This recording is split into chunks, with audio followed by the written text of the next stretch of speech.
Well, good afternoon, and thank you so much for joining us for our third annual Inclusive Excellence Week here at the School of Dentistry. We have a great session planned for you today. It is really my privilege and honor to have Dr. Paul Perrin with us. Dr. Perrin is a professor of data science and psychology at the University of Virginia. His primary professional goal is to use data science to bring evidence-based behavioral medicine and mental health services to individuals with disabilities and chronic health conditions, particularly in minority populations in the US and in underserved global regions. He also attempts to leverage as many aspects of his professional life as possible to fight for social justice against systems of oppression using data-driven approaches. And so it is really my honor and privilege to introduce to our School of Dentistry community, Dr. Paul Perrin. Well, thanks so much for having me.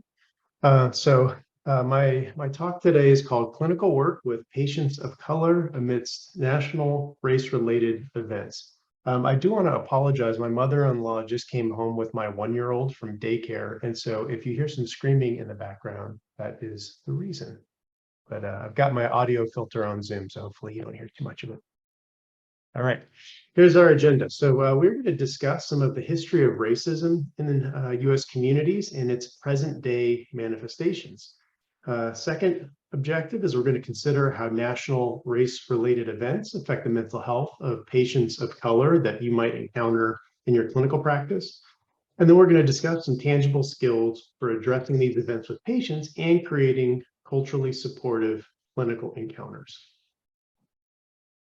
So, a lot of times people throw around this term racism, but, don't quite know what it means, or they might be familiar with kind of the colloquial definition, but maybe you might not know what it means in sort of a more kind of broader sociological sense.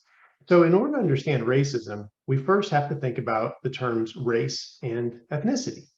So race simply describes physical differences in people. So things like skin tone, hair texture, eye color or shape, ear, nose shape, etc. And so there are a number of theorists in the United States and internationally who propose different numbers of races. So generally, a lot of theorists kind of converge on races of Black, white, and Asian.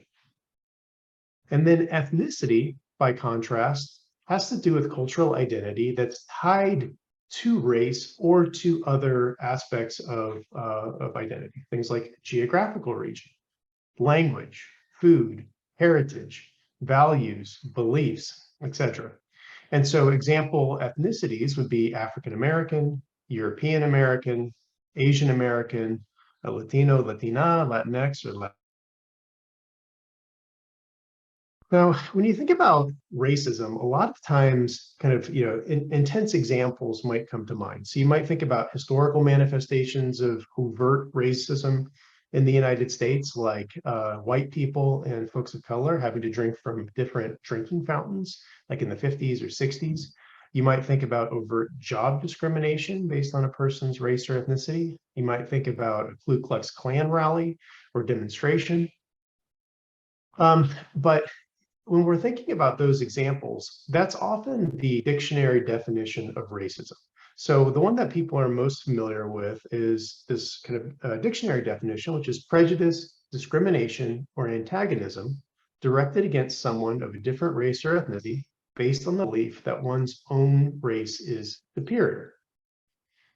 Now, when I think about racism as a health disparities researcher or as a multicultural educator, I often contextualize it a bit more than that. So the definition that I use is a system of advantage based on race or ethnicity. So, a lot of times people will ask the question, well, can white people experience racism? And I say, well, it depends what you mean by racism. If what you're using is this first definition of somebody experiencing prejudice because of their race, then yeah, absolutely, white people can experience racism. But in the United States, there's a system of advantage based on race or ethnicity that gives white people a place of privilege. And so to say that white people experience systemic disadvantage based on their race in present day United States is probably inaccurate. So there are different levels of racism. So we kind of think about it at the individual level, just sort of this dictionary definition of prejudgment, bias, discrimination um, based on someone's race. Then as we think about higher levels of it, we can think about institutional racism. So these are things like policies, practices, and procedures that work better for white people than they do for people of color. And it's often unintentional or inadvertent. And then when institutional racism becomes embedded across multiple systems, so it's kind of current reality across all institutions, combining synergistically to negatively impact communities of color, that's really where it kind of becomes embedded into society and becomes structural. So there's these three different levels that we have to consider when we're talking about racism. So let's think about what racism looks at the local level. So I lived in Richmond for 11 years up until 2 months ago, actually, when I joined faculty at University of Virginia. But before that, I was a faculty member at VCU in the Department of Psychology. And so I spent a lot of time thinking about Richmond itself and kind of the structure and fabric of Richmond.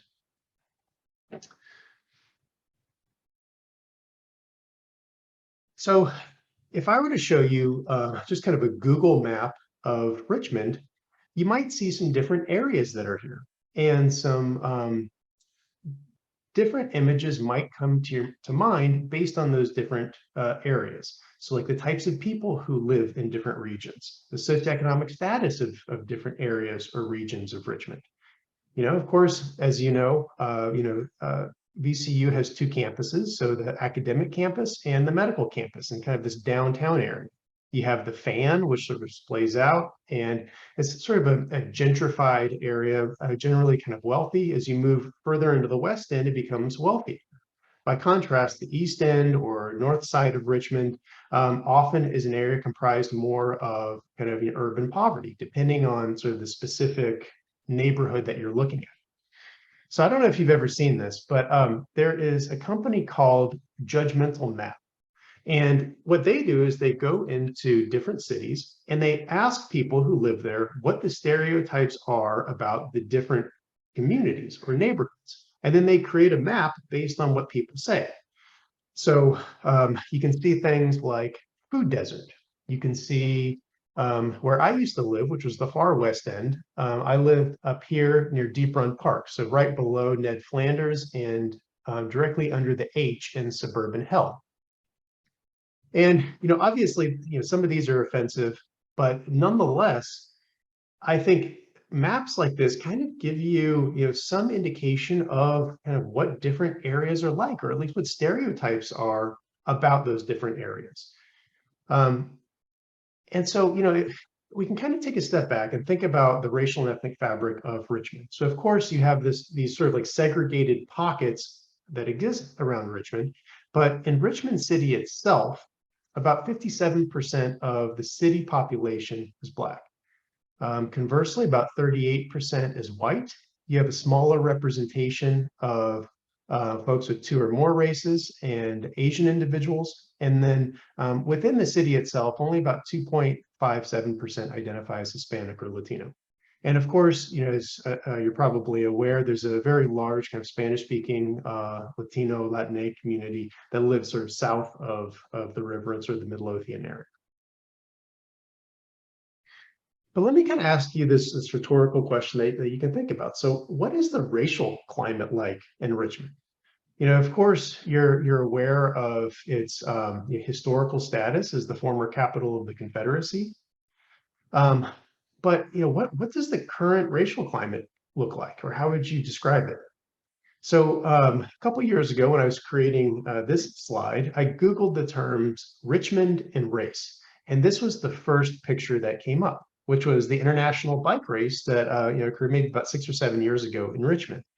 And to me, this picture was so symbolic because you have this kind of new, urban, hip, cool, progressive race that's happening right in the middle of the city. But then that's cast amidst the backdrop of sort of the sinister history of being the capital of the Confederacy, here with the Jeb Stuart statue. And then if you think about some of the events in Richmond. So the Monument Avenue 10K is one of the most popular events that a lot of folks run in. I've ran in it a couple times. If you look at this picture, you'll notice that just looking at the faces of the folks running the Monument Avenue 10K, it in no way reflects the racial and ethnic makeup of Richmond City itself, of being 57% Black.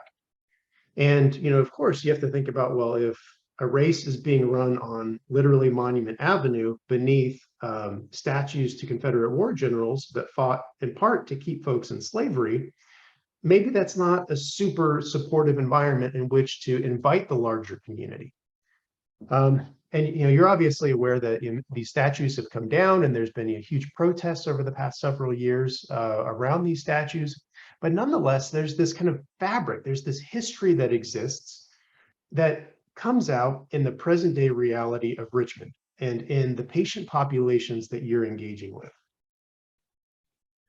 So let me ask you just a couple questions to think about. So if I asked you, what is the school system like in Richmond City? This is kind of a controversial question that, the school board debates, community members debate all the time. But, I used to live in Church Hill. So when I first became a faculty member at VCU, I bought kind of a little townhouse in Church Hill. And these were the schools that my house was zoned for. So Bellevue Elementary, Martin Luther King Junior Middle, and then Armstrong High School, rated as a 2 out of 10, a 1 out of 10, and a 1 out of 10. And then if I asked you the question, is there racially disproportionate access to good school systems in Richmond and the surrounding areas? You could say, well, let's look at the racial and ethnic breakdown of who's going to those schools. So this is for the middle school, Martin Luther King Middle, and kind of the east end of Richmond. You see it's 99% Black, 0.7% white, 0.6% Hispanic, 0.1% Asian. And let me ask you this question. What if I were to move to Short Pump? What do you think the school system would look like there? So this is if I were living in Short Pump proper, kind of above 64. Houses are zoned for Shady Grove Elementary, Short Pump Middle School, and Deep Run High School, rated as a 10 out of 10, a 10 out of 10, and a 9 out of 10. And then I could ask that same question. Is there racially disproportionate access to good school systems in Richmond? Here, you'd find in kind of the comparable Short Pump Middle School, 80% white, 4% Black, 3% Hispanic, 2% multiracial, and 10% Asian or Pacific Island. So what we're seeing here is a profound system of segregation that exists in Richmond, whether that's de facto, whether it's because of policies, whether it's because of resources, of kind of white flight of families, of white families out of kind of the urban center of Richmond and into the suburbs. But nonetheless, in practice, there is profound segregation that exists within school systems. And then I might ask you to think about, well, how does this apply to VCU and the organizational environments that we work in? So as a psychology faculty member at VCU, I used to think it was kind of cool that the Department of Psychology was these 5 historic mansions along West Franklin Street.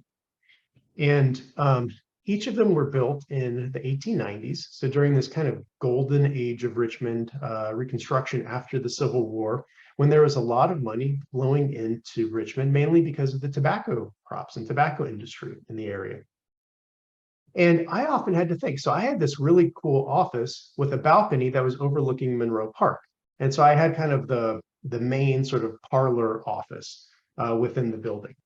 And I had to think about the systems of power, privilege, and access to resources that were influencing me being there. So here I was, a white tenured faculty member, meeting with a very diverse student population, many of whom were from the Richmond area, in a former mansion held not by somebody who ever held slaves, because this was years after slavery, but nonetheless, there were absolutely servants who walked through those buildings. I had colleagues who worked up on the 4th floors of these, or the top floors, which were often the servant quarters. So what does it mean when you're meeting with students of color in one of these buildings in a servant quarter, or in kind of the parlor owned by the owner of the house? So, you have this kind of like legacy of the university, of course, on, the Monroe Park campus. And as you're probably aware, West Franklin Street, 3 blocks later from here, turned into Monument Avenue, the Jeb Stuart statue. And then, another 2 blocks down, you have the Robert E. Lee statue. So if these buildings themselves are on this kind of historic Monument Avenue, what exactly does that mean for interactions with the folks who come to receive services or education, or in your case, mental, dentistry services or medical services? So my colleague in the Department of Psychology and the Department of African American Studies, Sean Utsi, created a documentary called Until the Well Runs Dry: Medicine and the Exploitation of Black Bodies. So about 20 or 25 years ago, there was a renovation that was happening of MCV, and they found this well down kind of at the bottom of the foundation. And when they started looking in the well, they noticed that there were a whole bunch of skeletons that were in there. Immediately, they brought in kind of forensics experts, and they were able to pinpoint, well, actually, these skeletons are the bodies of kind of the Black Richmond population from about a century ago. So actually what happened in the medical school is they would go and dig up Black bodies from the graveyards around the Richmond area and then use them for cadavers. And there are actually a large number of universities in the South that would do the same thing. So the University of Virginia did this, University of Georgia did this, but nonetheless, you have to think about that history that's there. So to some extent, the university itself has a history of exploiting the community living around the Richmond area, particularly the Black urban community. And so you might ask yourself, well, again, how is this playing out in today's kind of reality of engaging with patients from this community? If you're interested in learning a little bit more about Richmond's history, I would highly recommend this book. So it's called Richmond's Unhealed History, and it was written by Ben Campbell. So he's been a civil rights activist in the Richmond area, very involved in the East End and in racial reconciliation. And he traces the history of Richmond from the 1600s, when Christopher Newport first arrived and interacted with Chief Powhatan, all the way up until the early 2010s, or I believe it, yeah, 2011, it looks like, when the book was published. And so it traces the history of Jackson Ward, of I-95 being run through the middle of Jackson Ward. Traces the history of policies that were implemented by the General Assembly in the 1970s to prevent Richmond from expanding into the surrounding suburbs, and therefore concentrating Black urban poverty within the city itself. So as a clinician treating communities in the Richmond area, I would highly recommend that you learn a bit about the history of Richmond and the history of those communities. So if we were to kind of pan back a little bit, so obviously this is, we're talking about Richmond itself. So, I might pose the question of, do these same types of dynamics play out on a national level? And the answer is yes, absolutely they do. So, Richmond very much has some unique features based on its very unique history, but you also see these social issues affecting kind of the larger, US population as well. So let's talk about just a few kind of, social issues tied to race or ethnicity. So all men have a 1 in 9 chance of being imprisoned at some point in their lifetime. White men have a 1 in 17 chance, Black men 1 in 3, and Latino men 1 in 6. And then you see a similar pattern of disparities existing for women as well. If you think about family income, so a lot of folks are aware of the often cited statistic that women make 80 cents on the dollar that men make. But it's actually quite a bit more dramatic if you look at race and ethnicity. So these are US Census numbers. So the average Asian family makes about $81,000 a year in the United States. Average white family, about 68,000. Average Hispanic family, a little over 50,000. And the average Black family, a little over 40,000. And of course, this is shocking when you see it. But nonetheless, this actually is nothing compared to looking at racial and ethnic disparities in family wealth. So if you add up all of the resources that a family has, so you think about how much equity is in their house, if they own a house, how much their cars are worth, how much all their stuff is worth, how much money they have in the bank, and you subtract out the debts, you see huge differences. So the average white family has about $110,000 in net worth.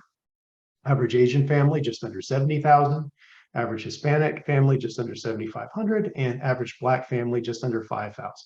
So you see over a 20-fold disparity difference between the net worth of a Black family or Black household in the United States relative to a white family.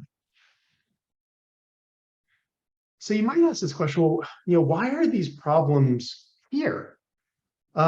You kind of have to take a long-term view of American slavery and segregation. So the first enslaved people in the United States were here in 1526. There was a system of legal slavery all the way up until 1865 when the Civil War ended. Then you had a history of legal segregation and overt discrimination for 89 years, up until 1954. Then even after that, through the 50s, 60s, and 70s, there was a profound de facto segregation that existed. And even up until today, you still see this when you look at school systems, when you look at access to resources, access to healthcare, educational resources. If you look at the types of students who get advanced degrees in the United States, who is likely to be retained in college, who's more likely to drop out. So there are all of these different racial and ethnic disparities that exist across almost every aspect of American life. So let's pan back a little more, right? So, all of these disparities exist both within kind of the Richmond larger metropolitan region, across the United States, but then also, particularly over the past 5 or 6 years, we've been in the midst of kind of a resurgence of the racial justice movement, the Black Lives Matter movement. And so you have to kind of think about what racism is like at the national level as well. So what if we were to consider these kind of social issues in today's sociopolitical climate? What about amidst these national race-related events that we see in the news and have affected many of the communities that we care about, or maybe even are a part of ourselves? So here are a few of these events.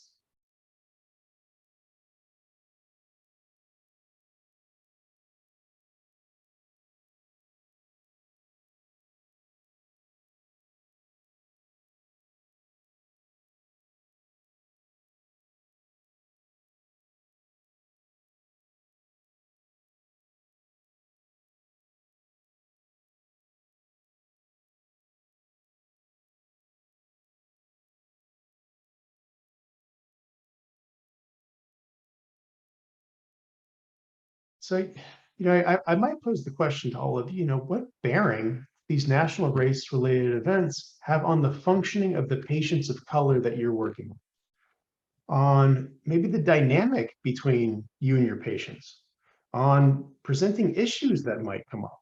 If you are a white or Asian clinician and you're working predominantly with an urban Black population in Richmond, what dynamic emerges in that context? There are many medical systems where the vast majority of healthcare providers are white, and the vast majority of patients are urban individuals of color. So like I trained at the Baltimore VA. That's where I did my clinical internship. And about 80% of the patient population seen there are Black veterans. Yet the far vast majority of providers, at least when I was there, were white. So for example, my internship class had 11 people in it. We had one Indian woman, one Asian Indian woman, and 10 white trainees. And so what dynamics do you think emerge when you have training classes that are not very diverse, but nonetheless serve an extremely diverse patient population? Or if you have a faculty or staff that's not super diverse and is serving a very diverse patient population? I have this belief as a health disparities researcher that the patient-provider dynamic reinforces and is a microcosm of other systems of power, privilege, and access to resources in society. And so when you have that dynamic that's operating, how does that come out? Or conversely, if you're a provider of color and you're working with patients from minority background, or you're working with, white patients, sometimes rural white patients, what are the unique dynamics that emerge in those types of encounters?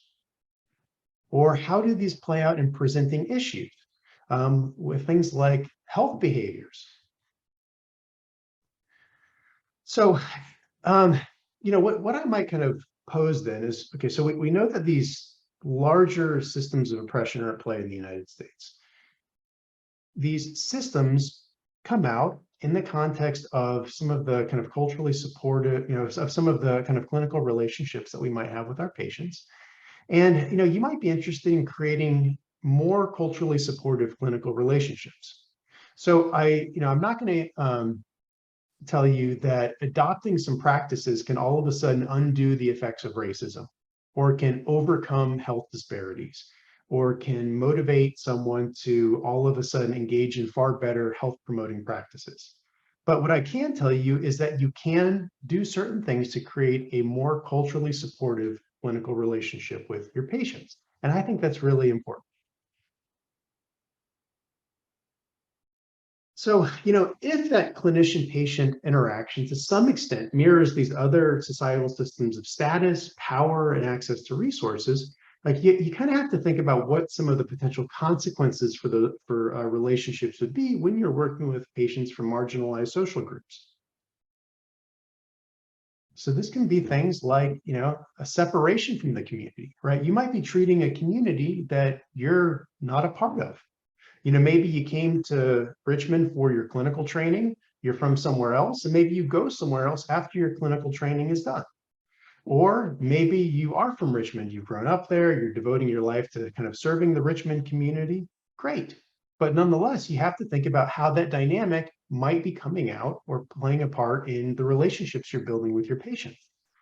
Maybe you don't have a lot of familiarity with the community. Maybe you haven't read some of the books or kind of learned a lot about the community.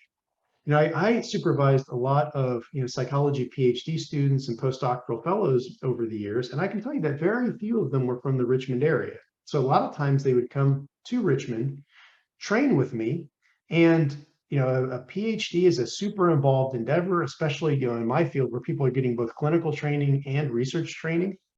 It's a lot of work. And so sometimes you'd have these folks that are just kind of engaged in their training, whether that's clinical or research, and they kind of go back and forth to their apartment and maybe not get super involved in the community. So like in some ways you can't blame people, but nonetheless, if there is that lack of familiarity that's there, it can come out because you don't know the history, you don't know the folks that you're working with. And then if those dynamics are emerging, then maybe the community doesn't trust you. I don't know how many of the patients that you work with are aware of kind of MCV's history and exploitation of Black communities in the Richmond area, but nonetheless, VCU, to an extent, still has a very large footprint on the Richmond area, the biggest employer in the entire region. And you have a lot of people who are coming from other places to work at VCU. So what does that do for trust in the community? And does this reinforce power dynamics that already exist?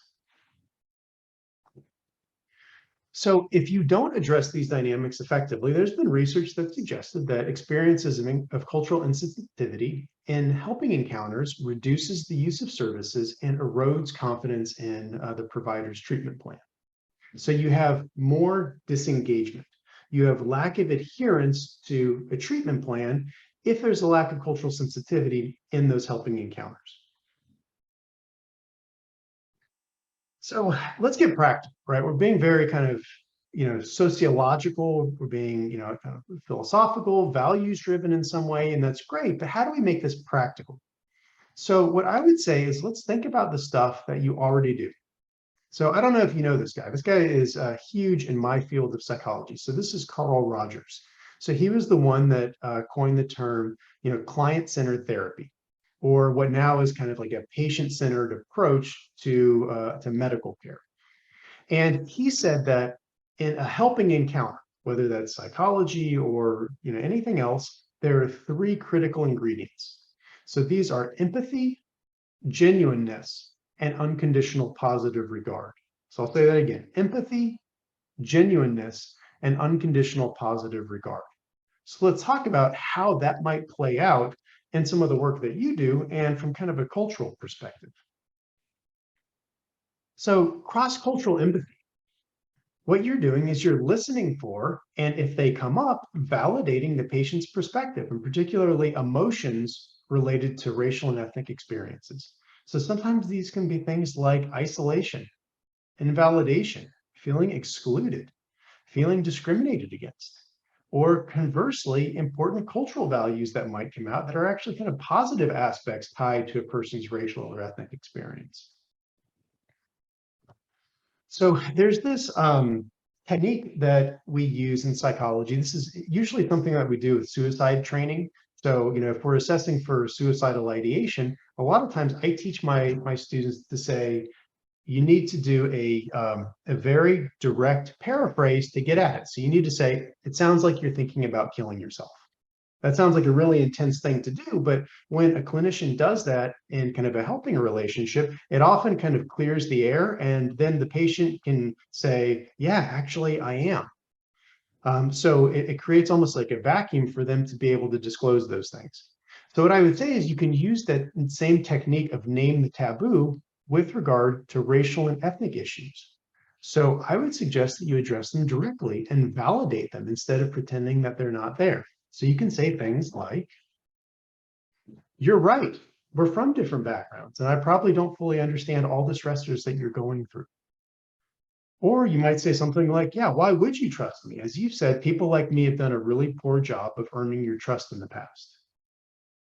So in doing that, you're validating people's experiences. You're validating sometimes maybe emotions that might be coming out related to those experiences. I always say that, if you've got a patient who's emotionally distressed, the single best way to de-escalate them is to point out and validate their emotions. Like, you're right. You've got a right to feel frustrated.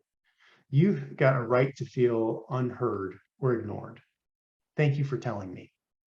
And in validating that, you build a much stronger relationship, and particularly around cultural issues. All right, and then there's genuineness. So I might encourage you to think about, how do you let your personality come out in the helping encounter, right? So like a lot of patients, especially from marginalized social groups, don't connect all that well with adult, sort of a distant, cold professional facade. So how do you find this balance of like letting your personal self come out? So in other words, like Paul, and how does that mix with your professional self, Dr. Perrin, in a way that's more genuine and relatable? And I would suggest that you do this in a manner that's congruent for you, but nonetheless still be professional. So don't lose your professionalism. Don't disclose things that are inappropriate, and don't be weird, but nonetheless find some balance between like your genuine kind of personal self and then this professional self that you have. And in doing so, you'll be more relatable to the folks that you're working with. And then in terms of unconditional positive regard, I'd suggest going out of your way to showing patients that you legitimately care about them and want what's best for them. So like, okay, well, how do you do that? I would suggest that you do this by caring enough and trusting patients enough to seek their thoughts and feelings about the presenting issue. So this is very empowering. So rather than saying, hey, here's what I think you need to do, you could say things like, hey, what have you tried so far? What's worked well and what hasn't worked well? Okay, you're having a hard time, if we're talking about dentistry, you're having a hard time flossing your teeth. What are some of the barriers that you've encountered flossing your teeth in the past? And how have you overcome those barriers? And you can draw on their unique cultural strengths. So things like family and community connection, spirituality, maybe experience with coping with past adversity. So like you might say, okay, well, I know that it's really important for you that, your child engages in these better health promoting behaviors. How do you think you might be able to do that? What does it mean to your child if you brush your teeth twice a day, or you come to visit the dentist, or, you go out of your way to make your oral care a priority? Okay, well, maybe that sets a good example for your child, and then they do the same. So then that way you're kind of bringing in, these family or community connections. And there's a lot of just things that people have been through in general, but also particularly folks from, marginalized social backgrounds. And so, people have learned to cope with a lot of past adversities, and have often built up kind of sometimes very healthy coping strategies to deal with challenging events. So now as these challenging events are coming up in the context of their medical care or their dental care, sometimes you can ask, well, how have you coped with these things before? Okay, you've got this chronic pain in your mouth. Have you ever had chronic pain before? What's that look like? How have you coped? What's been effective? What hasn't been effective?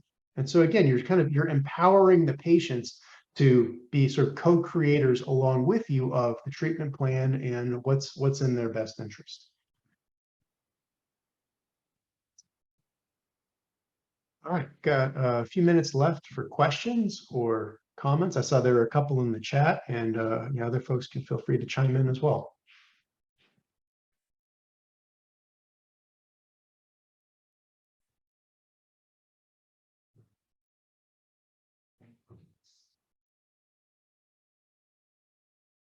Yeah, so I think thank you so much for that, Paul. That was really excellent. We really appreciate your ability to not only give us the high level sort of psychological foundation, but really practical tips and tools to really bring it down to the level of folks who are training to be providers and providing clinical care. So that's great. No questions yet in the chat, but there was one comment posted that encouraged folks with a link to be able to view Sean Utzi's documentary from our librarian. She posted that link, so that's great. Another comment that says, awesome presentation. Thank you for the statistics on race and medical history.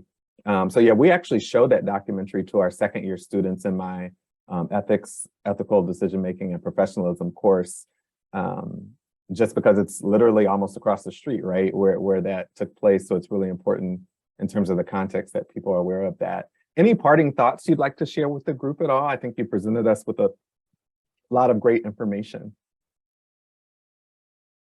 I don't think so. I mean, obviously, I kind of boiled a lot down today into, a few very specific helping skills.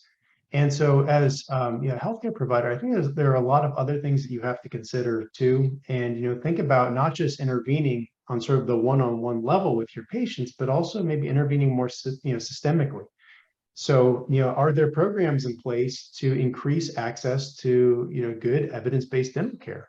Are there ways that you're going out into the community and sort of bringing services to folks who might not otherwise, be able to get on a bus line and to get into VCU? Where there's so many kind of rural areas around the Richmond area, especially as you go out in kind of Hanover County. So again, sort of thinking about what does culturally sensitive or culturally responsive dental care mean? Is it just kind of the provider-patient interaction, or are there a lot of other things that you have to consider in order to really make your services responsive to the needs of folks who might seek those services or benefit from those services? Awesome, that's great. I think that's a wonderful charge for us, for faculty, for administrators, but also for students and really the future of all of the health professions to put on the systems hat, right? And the systems thinking. I'm working with some colleagues in medicine now that really are looking at kind of reimagining what the concept of healthcare professionalism looks like. And one of those attributes is really, we've existed in such disparities for so long. So is it part and parcel of our identity as a healthcare professional to take a part or play a part in dismantling inequitable structures, right, and systems? And that being actually a hallmark of professionalism. So it's a little radical, but some of my colleagues in medicine are really pushing it, and I really like the concept, so I'm helping with that. But yeah, thank you for that systems charge and encouragement. We really appreciate you spending the lunch hour with us. And this is recorded, so we'll be able to share across our community, and we thank you so much. Thank you so much for the invitation.